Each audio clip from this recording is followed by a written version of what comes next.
And welcome back to Aaron Sorkin's The GB Newsroom.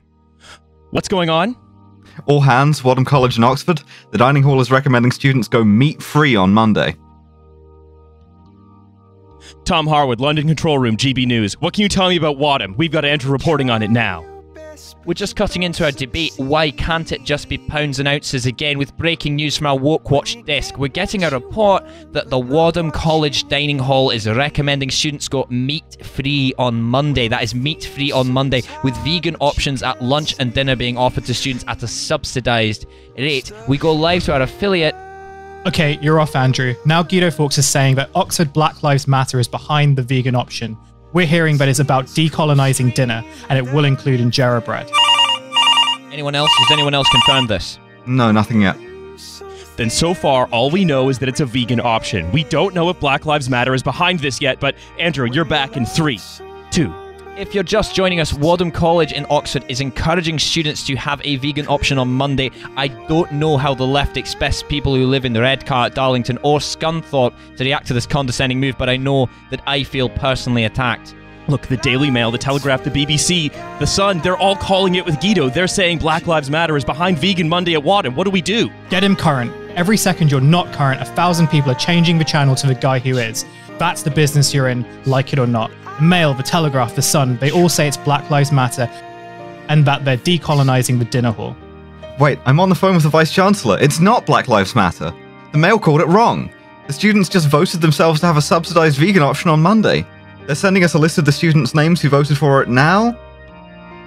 We have just learned that Vegan Monday is an initiative started by the students at Wadham College to make dinner more inclusive, but what's next for these Wadham Wokerati? When will the madness of inclusive dinners end? Nationalised sausages, collective farming, mandatory death camps. As a precaution against these very real dangers, we go live now to our GB News Oxford affiliate, who has found the names of the troublemakers responsible here and have scoured their social media histories for any mention of Palestine. And you're off. You're a goddamn newsman, Tom Harwood, and if I ever tell you otherwise, you punch me in the face. Okay, thank you, but you're back on in 30 with Prince Andrew, Justice or Witch Hunt.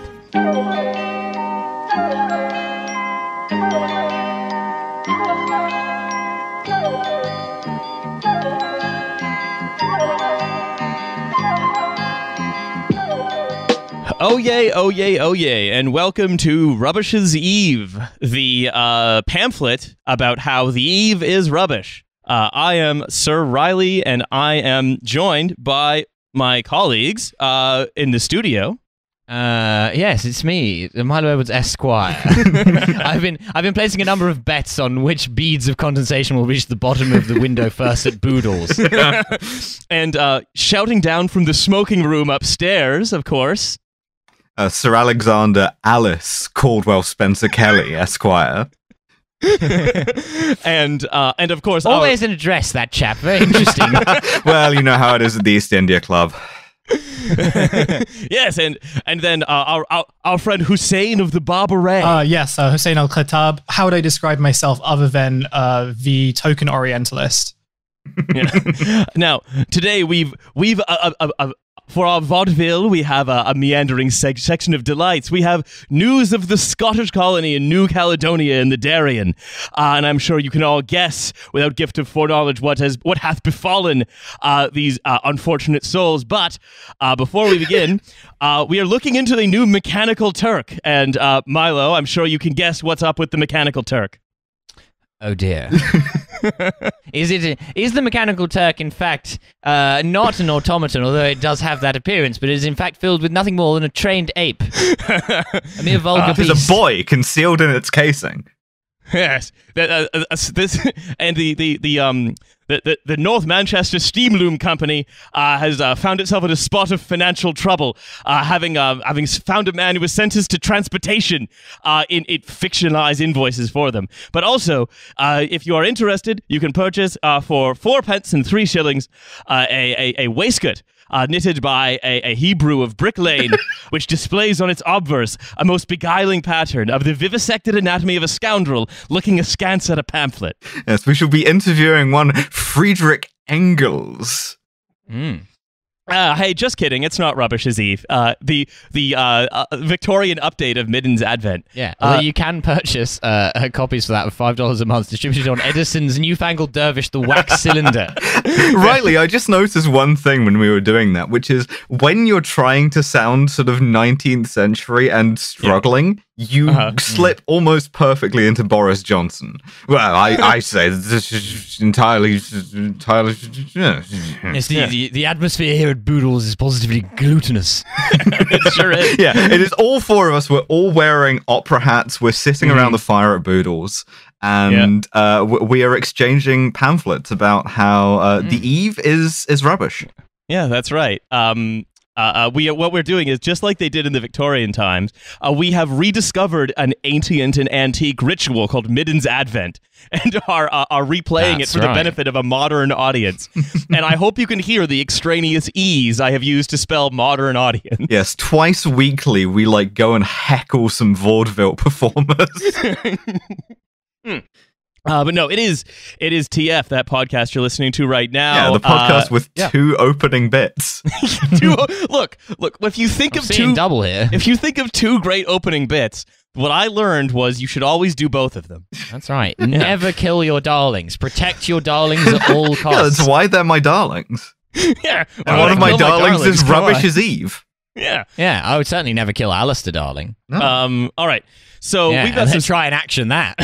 we've got some stuff to talk about. Being dragged away in handcuffs. I said I would never kill him. We got some stuff to talk about. Number one, I've tended to sort of just ignore the Dominic Cummings revelations because they're just entertainment for liberals. But there has been one. Their value is purely their humor. But boy, shout out to real man Dom Cummings. Yeah. Boy, has there been one thing I have enjoyed about it, which is that the screenshot of one of them shows the Prime Minister stating that Matt Hancock, the health secretary and big special boy. Yeah, the big special boy of the podcast. There's Boris Johnson saying he is, quote, totally fucking hopeless. And he's full of hope, first of all. So jot that down about our boy. There is no one more hopeful than Matthew Hancock. He said as much because they doorstepped him and they asked him, do you think you're totally fucking hopeless? And he said, well, no, I don't think I'm hopeless. Yeah, I don't think I'm hopeless. And that just seems like being a little bit hopeless every now and again in moderation. I think that's fine. He's the guy who can capture the country's mood. And what better mood is there for for our generation than people who aren't really sure whether they're hopeless and like to jump over a few concrete blocks every so often. Absolutely. Matt Hancock also, we should be happy because Matt Hancock has the most secure job in government right now. Because the second he is fired, it will look as if it's Dominic Cummings' Svengali master plan. So Boris can't fire him. He just has to have full confidence in this guy who we've all seen be called a total fucking idiot forever.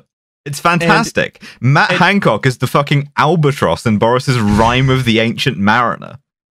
And the funny thing is, it means that we are technically stuck with a golden retriever as health secretary in the middle of the novel coronavirus pandemic.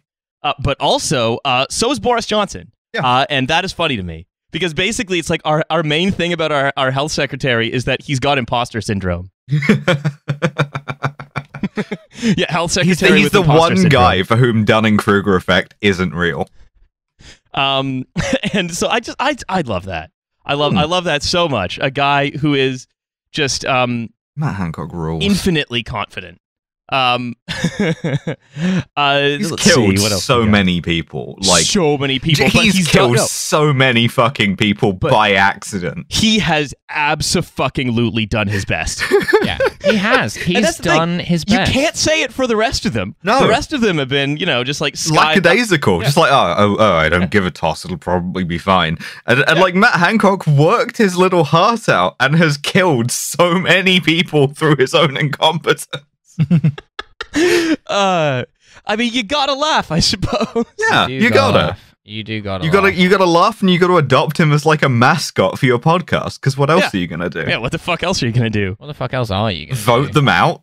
I mean, look, when he eventually does leave government and becomes a vibes consultant somewhere, I think we will hire him. Yeah, I think he'll become the Trashfuture vibes consultant, Matt Hancock. Yeah. I guess I've said this before. I would love to have lunch with Matt Hancock. I think it would be really fun. Yeah, but it would be like an American Girl restaurant. You have to like pretend Matt Hancock is eating. Just like order for Matt Hancock. It would be Big Mo's on Whitechapel High Street, where you can pay extra to like sit in the race car and have like your American diner meal. Oh, absolutely. Yeah, I mean, there's such a he absolutely is the health secretary who sleeps in the race car when he says, "I don't think I'm totally hopeless." I think I could give it a bloody good go. Yeah, it's Australian Matt Hancock. That's anyway, right. I've got a little more in British politics land, which is or loser Britain, party. as it's sometimes known. Well, yeah, it actually it refers to a part of France called Breton politics land. Yeah, it's trouble is all the politics is coming over here. Because before there wasn't any. It was just blokes. So there was basically there was a time when there were just blokes. Now it's politics and blokes with mental health. I say, Sir Riley, we seem to have let a costermonger wander into our pamphleteering exercise. That's some sort of moor.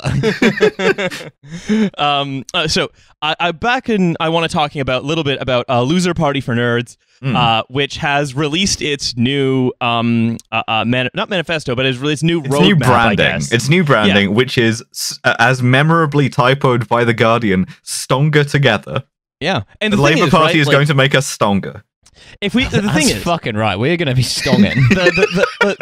Even if you correct the typo and say "stronger together," I can think of so many fantastic political campaigns that had "stronger together" as their slogan. The Hillary Clinton campaign, the Remain campaign, the Remain campaign, and then also the No campaign for Scottish independence. That which, one as did we all win. know, it did win, but it certainly also captured the zeitgeist and still has a lot of momentum.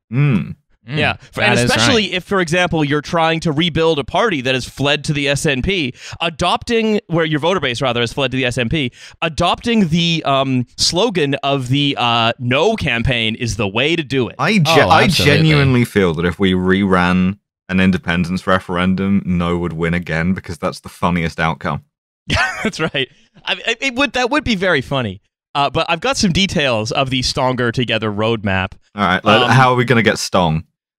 So we're all here. We're doing curls, but we're doing curls of Victorian style weights, where and we're also doing them like with our lower backs. Yeah, we're like bouncing medicine balls around. We're all wearing like one-piece swimsuits with stripes on them. We're having an amazing time. We are in a steam room exercising because like some quack doctor somewhere said it like it's good for the phlegm. Yeah, that's fucking right. Yeah.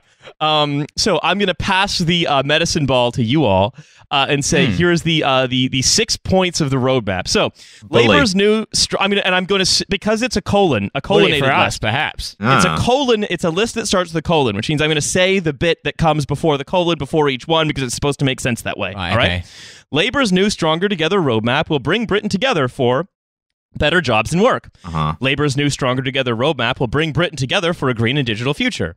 Labour's new Stronger Together roadmap will bring Britain together for safe and secure communities. Cop zone. Why did the dogs all start barking? Labour's new Stronger Together roadmap will bring... I welcome the dogs and the barking of the dogs, but I would say, can't we do more? Can't we come together as dogs and people and whistles to build a better Britain? And I would say to dogs, give the Labour Party a go. So we'll bring Britain together for public services that work. But opposed to what the other party is offering, which is public services that don't work. Yeah, public services that don't work and are run by a moron.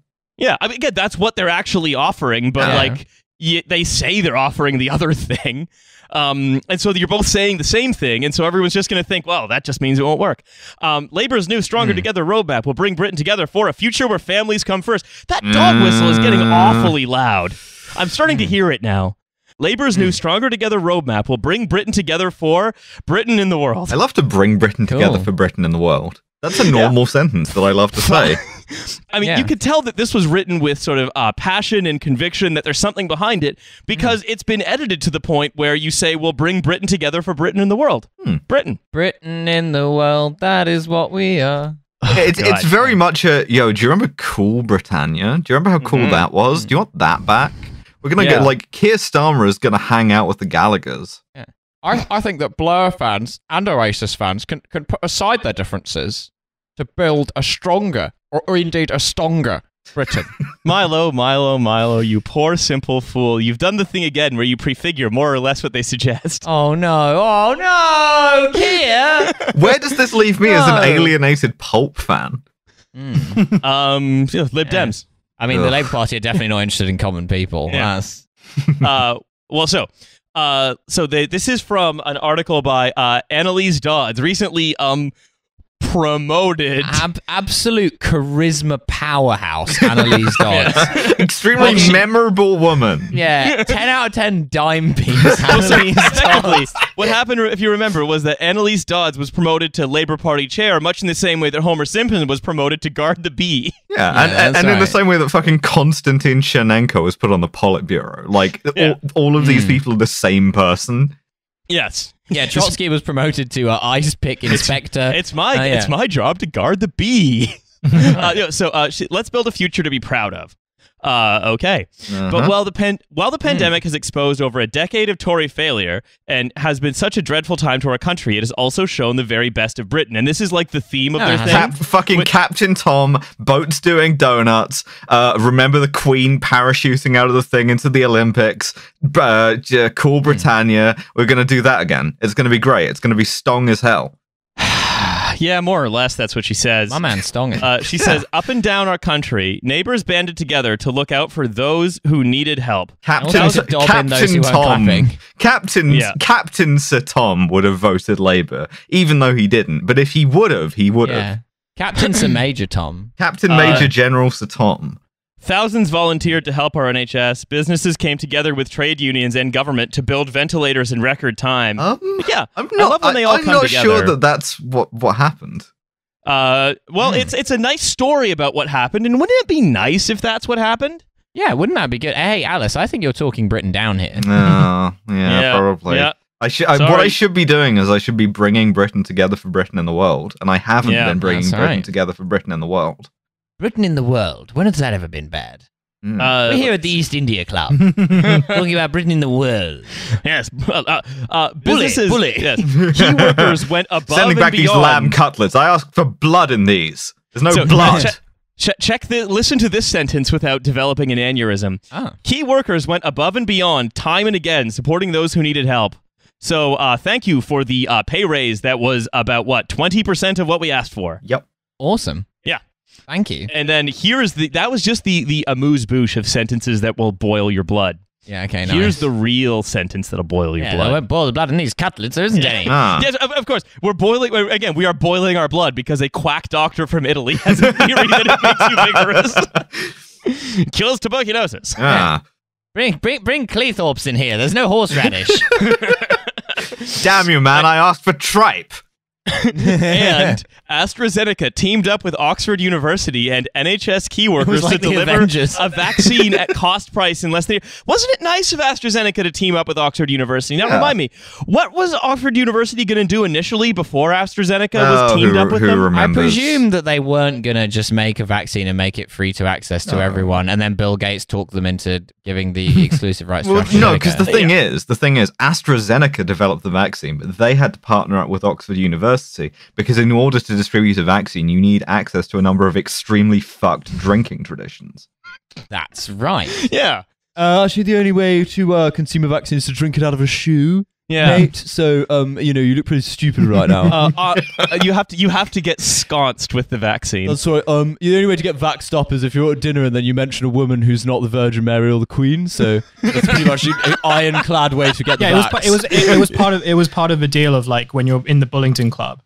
You have to do partnerships. Like that's kind of the new tradition. Yeah. It's like you smash up the restaurant and you throw £50 notes through the window. It's very much the same thing with the immune system. I mean, smashing up the restaurants and throwing some £50 notes through the windows is more or less the strategy of the West to deal with the vaccine crisis in developing countries. Yeah. And it's gonna go great. So this is what Dodds continues to write. Wherever we look, in our own communities or across the country, Britain proved that we're stronger together, and Labour wants to harness the spirit of togetherness. Oh, Maybe the real recovery is the friends we made along the way. Yes, Joe. And it's like, what level of sort of PASOKification speedrun is it that you get this sort of vibes-only socialist party? Again, are we going to harness the spirit of together? Like, what? Labor finally takes a stance like anti-bullying. Like, what the hell? Yeah, but like also we're not really. Yeah, no, we're cracking down. But yeah, but like in the way that like they've made a video about how like it's cool to be cool. It just that's right. It's very cool to have a library on a card. very like no libraries left. Even on like a very conceptual level, I was sort of thinking about this today. Like even on a very conceptual level, this feels like so. I mean, like it's very very twee, but at the same time, when you compare it to like the conservative electoral strategy, which is like ignore all the people that we've killed and here are the actual divisions in society between like the elitist metropolitan liberals who go to Pret a Manger and like the working class landlords who go to Costa Coffee. Like they've set these sort of like boundaries, which basically imply that there is no way that in Britain people are together. There are very clear divisions, and if you are on a particular side, then we are the party that represents you. And it just feels like it feels very stupid for Labour to kind of be like presenting this very twee fantasy of like, no, actually everyone is like together and, there is real unity and stuff like that. Basically, it's really like sort of missing the mood music in quite a major way. And I wasn't sure whether that was just me who like picked that up. No, I think you're right. Like the whole, like they're just sort of saying, what if we sort of, because alienation is the main thing I think people feel in Britain. The mood music is Things Can Only Get Better. I have been playing it on this cassette recorder that I got in 1997. The tape has worn through, but I'm absolutely determined that we're all still listening to Things Can Only Get Better. I think that's part of it. I think also like, and we speak about this a lot on the pod, on this pod, which is about like doing politics via focus group. And the whole line about like the Corbyn like Labour Party was like divisive and it split people and like it was confronting. Yeah, it was like Momentum were like bullying people online and all that stuff. Like I think even though all those arguments were really like just in complete bad faith and also missed the mark, I think that like a Labour Party that is really devoid of ideas because any sort of policy that is in any way on the left will just be associated with the Corbyn project. So now they're trying to kind of like play these platitudes based on this idea that they sincerely believe that like the Corbyn administration was too confrontational, rather than actually seeing that no, this was just like another way of like tarnishing the left. Yeah, I mean, like I think that's if you could even sort of take that one step further and be like the shitty, just absolute, just vapid, like bowl of white flour nonsense that they're coming out with now is basically like an end zone dance on the left because like they don't have anything else to do. Like they have phony baloney jobs now. They just go in, collect a paycheck, and that's fine. Yeah. I'm sure like they all think they're trying to win, and I'm sure they're doing their best. It's funny that this is their best. Here's the thing, right? I think there's a certain level of cognitive dissonance about the like awareness of that, which is why, despite having gotten everything that they want, the Labour right are absolutely miserable and hate it. Is because like there's all they can do is kick left, and while that's fun, it's making them a little bit psychotic. That's true. That's true. That is right. Anyway, so the article finishes. Labour wants to harness the spirit of togetherness to take Britain to new heights. Awesome. Yeah, we're gonna hook everyone up onto like it's gonna be like scanners. We're going to hook everyone's scans together, and then all our veins are going to bulge out, and then Britain is going to lift slightly out of the ocean. Mr. Deckard, is this test meant to decide whether I'm an entrepreneur or a lesbian? It's really crazy, because in the 90s, we were in government, but now all I do is I say things that don't mean anything, but it's important because of anti-Semitism. Our achievements in government proved we're stronger together. So they have said that. We are stronger together. Yeah, we created the NHS, we introduced a national minimum wage, we slashed child poverty, and we brought peace to Northern Ireland. Is Annalise Dodds claiming fucking like a Nyrin Bevan? Yeah. I thought the spirit of togetherness thing sounded familiar, and it does, because Boris Johnson used the term in November 2020 when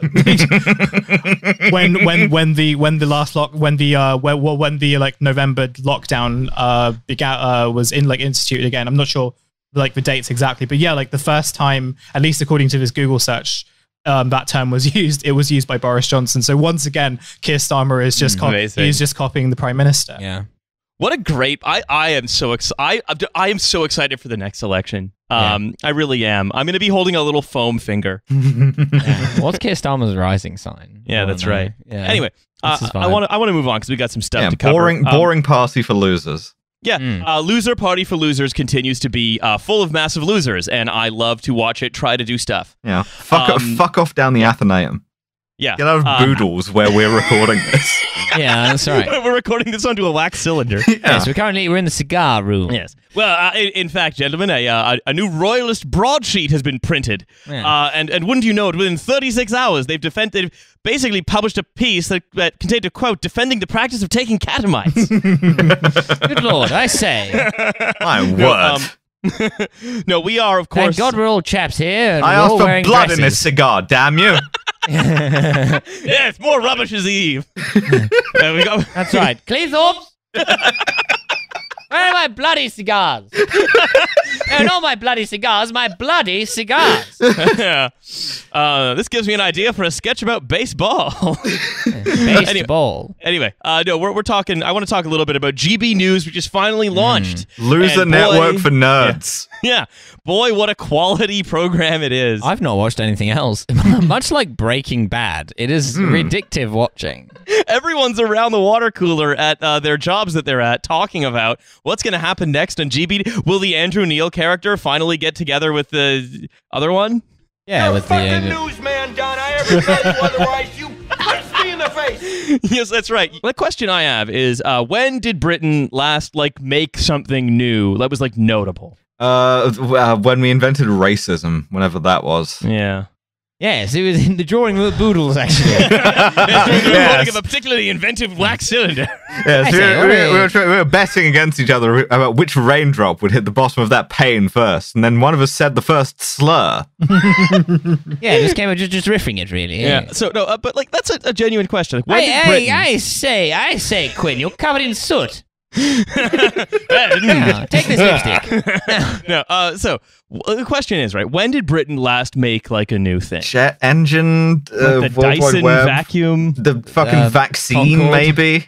It's a world leader. Love Island. I was going to say it's a world leader in a particular form of reality TV celebrity and reality TV show. Yeah, made in Chelsea. Trashfuture podcast. Yeah.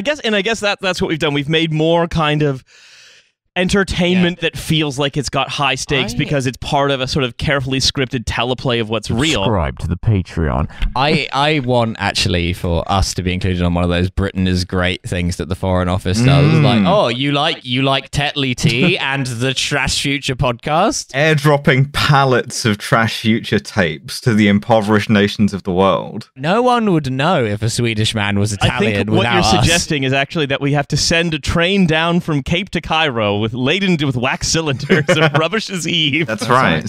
But Britain has finally made a new thing.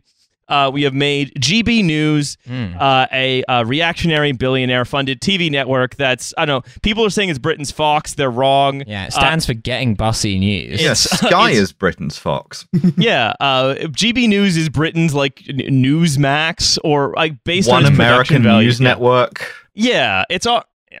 I think that based on what I've seen, which is just a lot of everything has sort of been terrible about it. And I'm sure we'll talk about the most funny moment in a bit, but it's just been sort of plagued with technical errors. Tom Harwood's mic keeps getting cut off. All the sound is horrible. Their correspondents have no idea where they're going, but also more importantly, all they're talking about is stuff on Twitter. So I was watching it very briefly this morning because I forgot that I have Freeview. And they had sent their Liverpool they were talking to their Liverpool correspondent who was standing in the street of Liverpool somewhere. I was expecting it to sort of be at least kind of a semi-local story, but they were talking about Enid Blyton getting cancelled. So they basically So you gotta get the Liverpool correspondent. They've basically sent London-based, like people who were based in London, to the regions of the UK to talk about what's happening on Twitter. Yeah. Enid Blyton has been cancelled by being dead. and that needs you need to report on that. Yeah, but you need to go to Liverpool to report on it. Exactly. I mean, like, again, like, the thing is, like, the British, I think we've talked about this even on, like, the last free episode, right? The British media is a big thing that talks to itself, and that, like, I don't know, 20% of the country just claps at like a trained seal. Yeah, but And it's so- like doing lobby journalism is fine when there's an actual parliamentary lobby. Doing lobby journalism for Twitter beefs. Yeah. Incredible shit. That's our thing. That's our thing. Yeah, shut up. Fuck off, Andrew. And also, like, it's astonishing that we have better production values than them, because they have the production values of one of those Macedonian teenager fake news websites, like, you know, like newssqueeze.scam. It has very close to the vibes of the Mitchell and Webb sketch about TV after the apocalypse.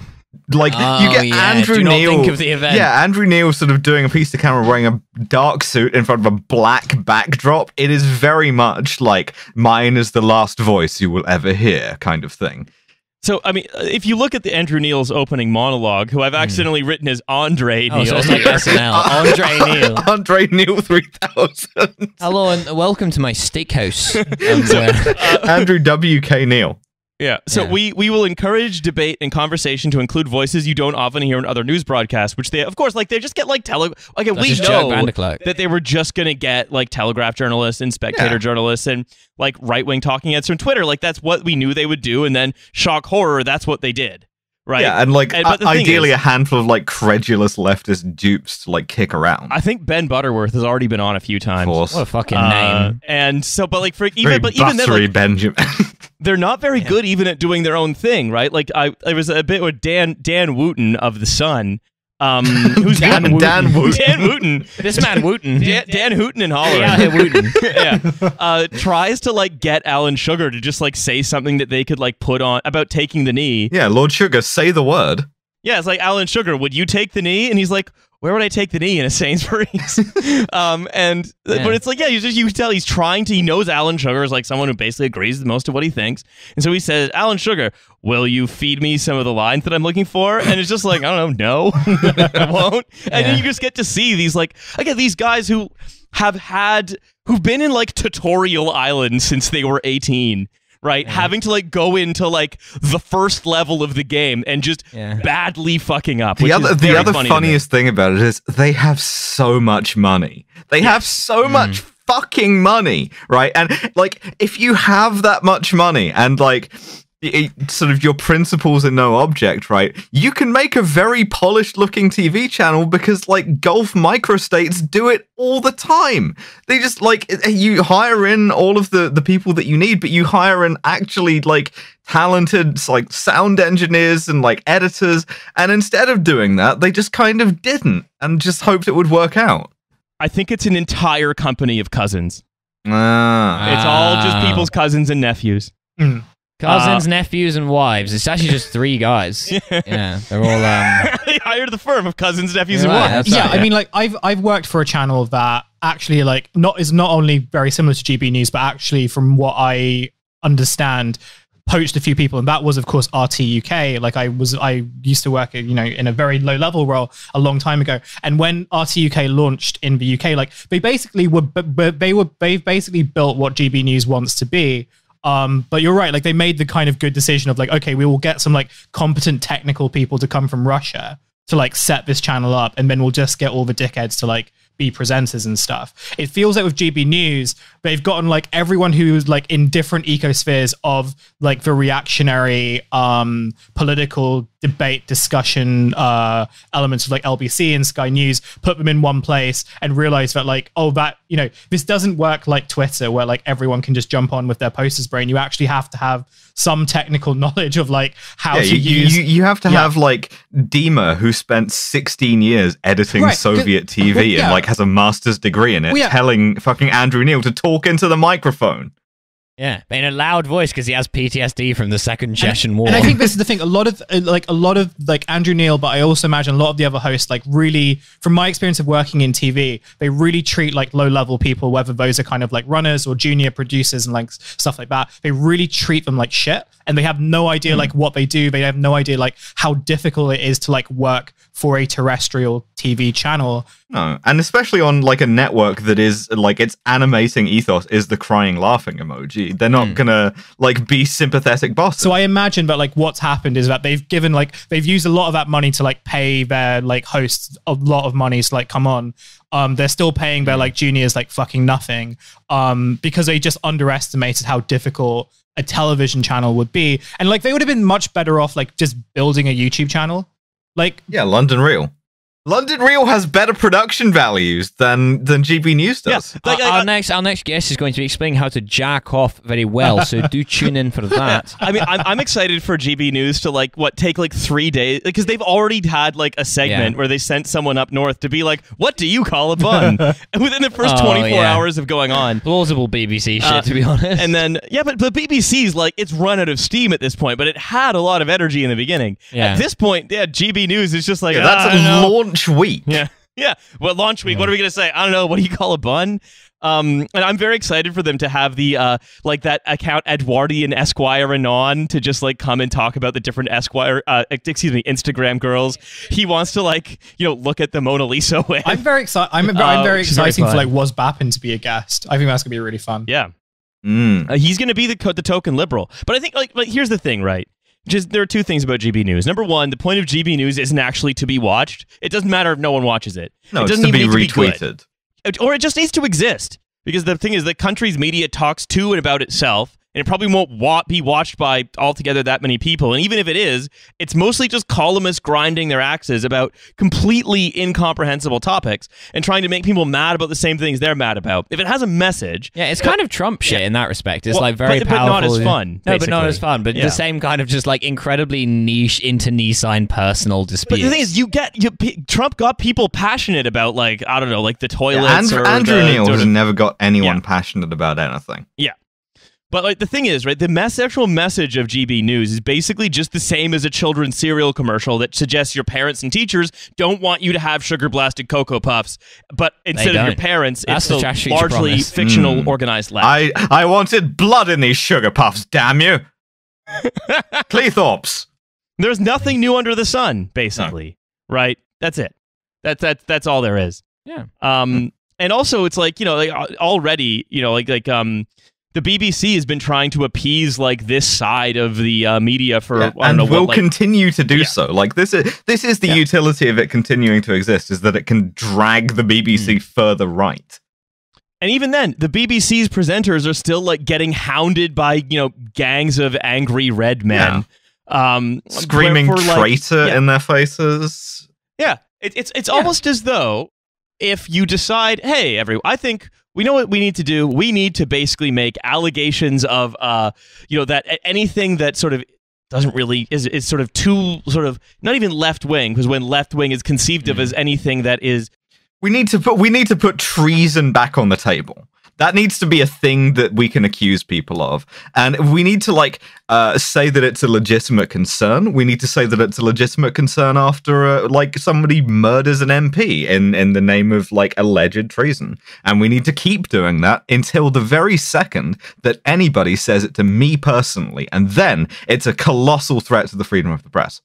So what happened was BBC presenter Nick Watt was basically hounded by a gang of, anti-lockdown morons. What fucking lockdown? What can you not do right now? Well, that's the thing. It's the lockdown that is presented as fictional. It is essentially the fictional lockdown that is presented as like what they had in Wuhan, which worked, by the way. Yeah, it's a real lockdown, and it's a real lockdown. I know this because I can't park outside school gates anymore. I have to be 2 meter distance. I have to sanitize the passenger door handle of my Fiat Punto after every child gets in there. Getting shooed away from parking outside the school gates, and I'm like, I'm just here for the MILFs. I understand how it looks. Yes, I'm here meeting women, but they're older. I'm older. I couldn't be less interested in the children. I can't stress that enough. So this is the end of Andrew Neil's monologue. Says, we will always demand respect for other points of view, and if you want fake news, lies, disinformation, distortion of the fact, conspiracy theories, then GB News is not for you, because in everything we do, we will be guided by the highest journalistic standards. And then within 36 hours, they had a member of the landed gentry come on to suggest to Dan Wooten that Jeffrey Epstein and Prince Andrew were ephebophiles, not pedophiles, and there's a big Lady Colin Campbell, an incredibly weird woman. Wildly, like, Britanology episode in and of herself. Yeah, that's right. In the weirdest fucking accent, too. Sort of wandering through... Well, she's got, like, she's a white Jamaican. You have to understand that Mr. Epstein, he's not a pedophile. No, she literally is a white Jamaican. Like pedophile. Yeah, that's right. Yeah. Her accent is absolutely incredible. She pronounces pedophile the same way that a normal person would pronounce pied-a-terre. Like, it's a fucking... Invented a new pedophile detector. Yeah. It's a little apartment you keep in central Paris for when you're noncing. Your main residence is elsewhere. Pedophile. Anyway, so look, I wanted to read this end of the millennial lifestyle subsidy article from the New York Times a couple weeks ago, but we've talked about a lot of elements of it before, and another item just sort of wandered across my desk today. Sort of trundled across your desk at 20 miles an hour. Yeah. Yes. It's this new trained cat we have serving cocktails at Boodles. That's right. There's an Abyssinian inside it. I think the funniest possible consequence of this bit is we get a cease and desist from Boodles. We would never let you in. Look, they might let you get away with this sort of thing at Whites, but here at Poodles. So, remember how Elon Musk said he was going to bring the internet to the world with a program called Starlink? Oh, was that like the satellite thing? Yeah. That was the thing where he destroyed the night sky, right? Yes, that's right. So, here's the thing. Starlink, apparently... has a little bit of an F-35 logic to it. Cool. Oh, wow. It already sounds very 80s, actually, Starlink. Yeah. It sounds like something the Reagan administration would have done. Well, the F-35, it's certainly much less functional than the F-16. Yeah. So a Starlink beta user in Arizona, so reports Ars Technica, Damn, I love that they're already slagging him off. A user. Yeah, a Starlink virgin, virgin Starlink user, probably realistically, in Arizona, said he lost internet service for over 7 hours yesterday when the satellite dish in the region overheated. Oh, well, that's never going to happen again. Shouldn't have downloaded that much hentai, bud. When the user's internet service was disrupted, the Starlink app provided an error message saying offline thermal shutdown. Starlink will reconnect after cooling down. I will point out that due to climate change, the Western United States is currently in its first anthropogenic mega drought, which is great. That sounds mega good. drought. Yeah, mega drought. Yeah, well, I mean, drought is drought, and mega means good. Yeah. So now, my favorite detail about this is our beta user, our Virgin user, contacted Starlink support, and in a level of infantilization I have previously only seen in like NHS leaflets, they told him Dishy will go into thermal shutdown at 122 degrees Fahrenheit and will restart when it reaches 104 degrees Fahrenheit. God, I mean, combine that with the fact that Elon Musk's like magical internet project that probably was poorly thought through is suffering from the effects of said mega drought. It very much is like I don't know, escaping the effects of like a boiling seawater or whatever by pulling on a little like life jacket. It says, "I turn myself into a pickleboard." It's literally called Dishy McFlatface. That's the name of the satellite dish. Oh, That's what it's called. And that is what they will call it when you talk to them. Yep. Sorry, I know you wanted to order emergency ration packets, but I'm afraid Dishy McFlatface doesn't work in the normal temperature range that it is now. So basically, the user then poured a bunch of water on it. What was a good thing to do with electronics? Yeah, and then knew it was working because he heard YouTube start again. I assume Brian Rose learning how to jack off Yeah, video. 100%. Yeah. He was like, I got to 40. What do I do No, next? I got to finish my Urban Gentry video. I finally got to hear him say "Okay, ciao," which really like completed my day. Wait, what's going on Rubbish's Advent? No, Rubbish's Rubbish's Eve. It's Midden's. fuck. Rubbish's Eve rediscovered the ancient and antique tradition of Midden's Advent. That's right. Yes, as opposed to the slightly earlier rediscovery, the Georgian one, where we're all above a coffee house, and it's called something like "In which the future is revealed to be a great heap of turds and podcast." Yeah, That's right. I feel like there's. We'll figure out the differences enough to do the Georgian one as well. Yeah. When I stopped the sprinkler, the dish heated back up and would cycle back on for a few minutes and then go back into thermal shutdown. Yeah, because it's hot. It's too hot. Awesome. So basically, in order to have this, you need to have like cold water. If you want the free internet in a hot mega area. drought.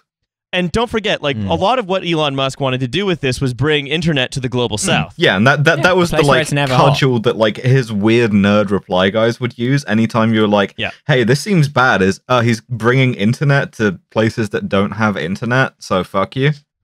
Yeah, so it only works basically if you also have a constant stream of cold water that you can't turn off to pour onto the satellite dish. People in the global south simply don't have access to epic memes. Yeah. We do, I just want to grill and get internet at the same time.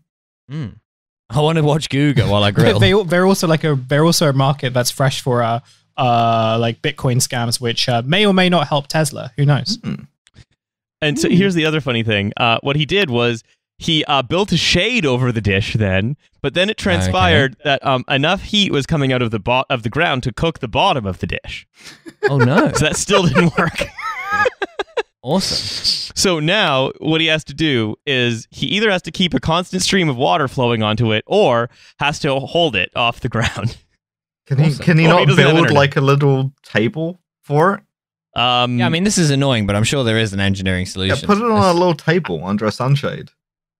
Yeah, but can the table be epic? Can we call the table? What if the table was made out of pickles? Flat top haircut, like a flat top haircut. Yeah. Yeah. So there it is. SpaceX Starlink does not work. Dishy McFlatface. Yeah, Dishy McFlatface does not work. I think I went out with her. Yeah, Dishy McFlatface is like a features writer for the Horse and Hound. Yeah. Didn't she go to Marlborough? Yeah, I'm pretty sure I've met that chick. All right. So now I delayed getting to the millennial lifestyle subsidy article. I'm going to do a little bit of an abridged version of it because I felt like I couldn't not talk about Dishy McFlatface. Of course. So it basically this last little bit of reading is an article from the Gray Lady, the New York Times, the paper of record, only in the Big Apple, baby. Honk honk. Die Neues York Zeit. Yeah. Hey, Neues beep, beep, York I'm reading the New York Zeitung. Times here, in Flushing Meadows. Get out of here. Why don't you head back to Bed-Stuy? We're whoa, currently millennials. all like in boodles, but we're sipping from those we are happy to serve you cups. Yeah, we are absolutely we're all wearing I Heart NY t-shirts like a real New Yorker. I say, have would. you heard about these chaps in New Amsterdam? Oh. Yeah, we're walking. Yeah, we're in the Yale Club of New York. Hey, well, I say, good man, I was walking here. We're walking up to a bar that serves kratom, and we are stepping around some Brooklyn fatzos on lawn chairs. That's right. A classic thing to do. No. So this is an article saying, basically, the millennial lifestyle subsidy is now over. What? Oh, no. no. What lifestyle subsidy? How are we having our lifestyle subsidized besides Patreon? Okay, well, look, basically the opening gambit of this article is to say, look, a few years ago, while on a work trip in Los Angeles, I hailed an Uber for a crosstown ride during rush hour. Knowing it would be a long trip, I steeled myself to fork over up to $70, but ended up only paying $16. Experiences like this, he says, were common during the golden era of the millennial lifestyle subsidy, which I like to call the period from roughly 2012 to early 2020, when many of the daily activities of big city 20 and 30-somethings were being quietly underwritten by Silicon Valley venture voice capitalists. for you. Yes. Yeah. Exactly. And absolutely not for anyone outside that age group. Like, no one who's over 30 has ever taken an Uber. No. That's never happened. No, or of ordered course not. food. Or done any of apps are these millennial. things. Yeah, exactly. Yeah, indeed. And he basically the tone of this article is in fact the tone of this article is well summed up by the next paragraph. For years, these subsidies allowed us to live Balenciaga lifestyles and Banana Republic budgets. You have to go to writing school to learn how to write a sentence like that. Yeah. That sounds like something that like a It's up there huckster. with a tornado of bonhomie. It sounds like something that like a huckster You know how character fucking voiced by Phil Hartman from The Simpsons would Balenciaga say. is. Very. Yeah. Collective. It's not It's subsidized. like when you take a taxi cab. It's like getting a Balenciaga. It's a luxury. Yeah, well, it's one Balenciaga, Michael. What could it cost? $70? Collectively, we took millions of cheap Uber and Lyft rides, shuttling ourselves around like bourgeois royalty while splitting the bill with these I companies' like investors. sitting in the back of a Toyota Prius like a fucking king. Yeah, Charlemagne couldn't have imagined this kind of luxury. Listening to Capital FM while I get driven around by a guy who hasn't seen his family in 10 years. And I mean, I think like the Kevin Roos, the writer of the article, does sort of acknowledge like not every millennial benefited from the millennial lifestyle subsidy, and that basically like if you want to be an urban, It's almost as if the premise of my article is stupid. but basically is that writing as though sort of as though living with the services that again like depend on a high degree of say exploitation of like labor rights circumvention and stuff, and allowing you to benefit from them for cheap essentially means you live like a king, but that the promise of those services, right, was that we there is an abundance there to be unlocked only by someone who is smart enough to code the abundance into existence. Say, for example, by taking advantage of spare car capacity and people's free time to sort of magic a taxi service out of nothing into something. Now, we all know that's not how it happened, but from the perspective of this article, basically it was like there appeared to be this magic trick that people bought into and then gladly had their royalist lifestyles subsidized, living like kings high on the hog. And I think it talks about, right, like, well, yeah, now the average Uber or Lyft ride costs 40% more than it did a year ago. And then are they just coming to the realization now at the Gray Lady that these companies were engaging in dumping in order to gain market share? I'm not entirely sure, right? But there is this idea, right, that well, now having gained market share, they now must become profitable. Their investors are saying be profitable, and that's not the whole story. It's partly because a lot of investors think have realized that the best way to get money isn't to provide a service at all. It's just to sit on assets and let the prices inflate. But also, right, like he says basically that it's good that these subsidies have gone away because that these things should be expensive. Yeah, you shouldn't be able for to like moral reasons. And again, they should be expensive. And he's saying they should be more expensive. And it's like, yeah, they should be. I don't know. It is a lot of labor that like for a guy to like bring. I don't know, for a guy to go to the grocery store or get a thing for you and bring it over to you. It's hard work. It takes a long time. It takes. Yeah, but I get the sense that his objection is less about like compensation for labor and more about you are becoming a sort of Saudi monarch by being driven around in a Toyota Prius. Alice, I'm going to ask you a question. I want your first reaction to this. Does he mention the New York City cooperative competitor to Uber that is in fact much cheaper than Uber and is owned by its drivers? Oh, I'm certain that he does. Yo, let me just search cooperative. No, there's no mention of the word cooperative in the article. I thought the only way to like crush prices was to like ruthlessly exploit labor. Yeah, because you'd think if you were writing an article about the demise of the millennial lifestyle subsidy because investors are no longer funding your decadent lifestyle, you might be at least a little bit interested in the fact that a workers' co-op has been able to offer a high-quality service for less money. But it's weird. It appears nowhere in any of the text of the article. That's odd. Which you think. I mean, must be an error, I presume. Yeah, it's like the vibe of this appears to be like, well, it seems to me like the economy has decoupled from any sort of reason or like economic understanding of how the line should work. So clearly, what's got to happen now is it's all got to kick back into gear and everything's got to make sense again. If I like build enough of a functioning air traffic control tower out of this bamboo, eventually the cargo planes are going to come back. I'm certain of it. And he says, like, hiring a private driver to shuttle you across Los Angeles during rush hour should cost more than $16 if everyone in that transaction is being fairly compensated. And it's, again, yes, it should. But you should also be, you should probably have that $60 anyway, because you should be being fairly compensated for whatever it is you do. Yeah, I think there is this theme throughout the article that it's like, you bourgeois decadent fools have received your comeuppance, and it's, I think what you sort of really clearly notice is this idea that no, your life has been too good, and again, your life has been good on the basis of like, the exploitation of people who are less able to, or not able to like stand up to who are working in worse conditions, who are not able to unionize, and so on. And which has only happened because of like tech investors' beneficence. Yeah, but and again, he says, the millennials have taken advantage of the tech investors for too long, and the tech investors have the tech investors. That's the way that relationship is going, 100%. And the tech investors have wised up. And they're no longer doing it. And again, there is this it's fucked up of this mailman to keep taking advantage of the dogs biting him.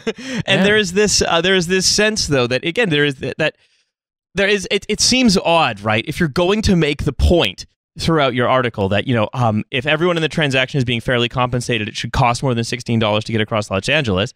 It's like, oh well, yes, but what couldn't the investors have properly compensated that person? Well, no, of course not. What about the driver's co-op that is properly compensating those people and is providing those cheaper rides? It doesn't bear a mention.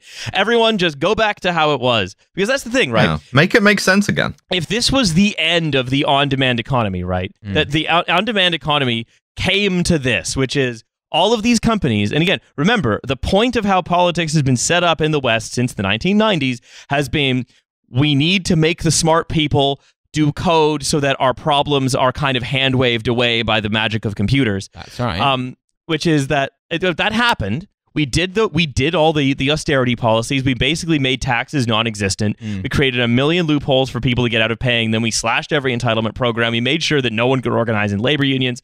All this stuff in the UK and the US. That was the goal, right?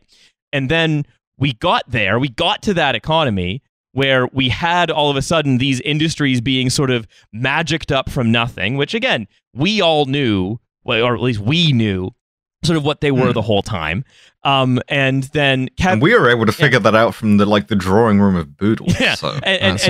But then I think what leaves sort of Kevin Roose kind of so puzzled by this, sort of understanding that yes, this is weirdly artificially cheap, but it has to go back to how it was, is that, well, wait, what was the point of all of the things we did to turn the economy this way? Because we basically shaped society in order to create, I don't know, an Uber flying car, because that was the theory of change, and then we have it, and now that it's sort of come into contact with reality and money isn't free anymore, it just doesn't work. So it's like what things only worked in the fantasy of 2008 to 2012 or 2020 rather. I don't think that the villain here is sort of unthinking urban professionals, although it is of course funny to see them also get some comeuppance as well. Well, yeah, it sort of reflects this sort of weird thing where a lot of like these columnists and writers now have to reckon with the idea that like this kind of like tech-enabled free market has been built on bullshit. And that is not that was something that they had like denied for a long time, and like people who would bring up these arguments saying that these tech companies don't make money and they are all kind of built on these very precarious models in which exploitation is a very fundamental part, were sort of rejected as like Luddites and like anti-progress, anti like tech people. And now they have to like reckon with this moment where they have to admit that, these companies really suck and they have been very exploitative and but they can't like admit that this is like a structural problem and this is like a structural problem that they like very much enabled through their sort of like tacit support. So now this isn't just like Kevin Roose. This is like a whole kind of swathe of like columnists in the UK and in Europe who are basically saying that, the actual problem is that millennials like these products too much. And that like, they're the ones who are kind of, by taking more Uber rides in cities where like the only other option is to like own a car. they're actually causing the exploitation, and they're the reason why there's this like underclass of people that are alienated by like leftist politics and stuff like that. It's still kind of like, so it's this thing where like on the one hand, I think these are like people who genuinely just like seeing young people being as miserable as possible. And in any way, so like even the kind of like the smallest amenities, like, you know, for example, like if you live in Los Angeles, like having one Uber ride rather than taking 2 buses and a tram. Like that can't happen. You know, they're really mad about that, but they're also kind of like, they're just not really sure what to say now that this economy that they had been heralding for a long time is like evidence that socialist politics was old and unnecessary has like sort of just shut in their faces. Mm-hmm. I think that's right. And part of being a columnist is you'll never be able to see it because columnists can't recognize themselves in mirrors. That's right. They're like vampires. Yeah. Anyway, in the sense that they literally drink blood. I say, Cleethorpes. Right. Anyway, speaking of blood, it looks as though my blood boiling has been completed, so I can put down this big triangular Victorian weight, right. and we can all exit the smoking room of Boodles to go and take lunch at Rules. Yeah, we're off to do some opium. Yes, we're off to do some perfectly legal opium. Right. Anyway, I say, I hope there's never a war on this. Thank you for listening to Rubbish's Eve, the podcast recorded on wax cylinder in the smoking room at Boodles. That's right. Remarkably good audio quality. Yeah, I mean, so you've never heard you've never heard Falstaff until you've heard it on the wax cylinder. Yeah, I have to say, this Alexander Graham Bell is a wizard. He's a boffin. He's going to change the economy. It's a shame he's a Scotsman, but anyway, so I want to thank everyone for listening, and don't forget, second episode a week is available to you for the low price of $5 a month on the Patreon. Yeah, so subscribe and get your wax cylinder in the mail. Yeah, we'll mail you a wax cylinder. Otherwise, I think that's it. We will see you on the bonus episode in a couple of days. Bye. Goodbye. Bye. Bye.